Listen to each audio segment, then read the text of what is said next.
ਜੈਂਤਰ ਇਹਨਾਂ ਨੇ ਖਾਣਾ ਹੁਣ ਇਹ ਇੱਥੇ ਬੈਠੇ ਆ ਮੁੜ ਕੇ ਇਹਨਾਂ ਨੇ ਫੇਰ ਜੈਂਤਰ ਚ ਲੈ ਜਾਣੇ ਆ ਤਾਂ ਦਿੱਤਾ ਇਹਨਾਂ ਬੱਕਰਿਆਂ ਨੇ ਬੱਕਰਾ ਵੱਡਾ ਰੱਜਦਾ ਜੈਂਤਰ ਚੋਂ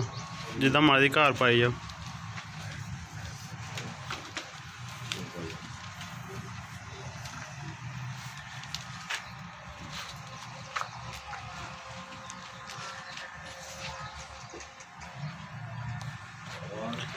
ਅੱਠ ਬੱਕਰੇ ਆ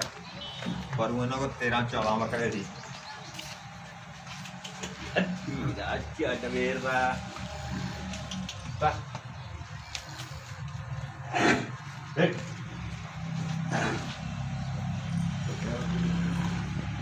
ਪੂਰੇ ਵੇਟ ਆ ਬੱਕਰਿਆਂ ਦੇ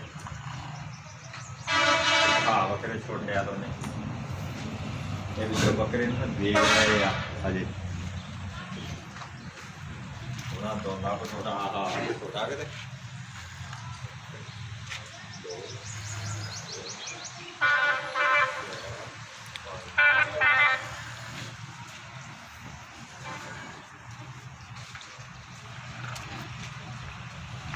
ਪੈਰ ਤੇ ਲੱਤਾਂ ਦੇ ਲੱਤੇ ਦੇ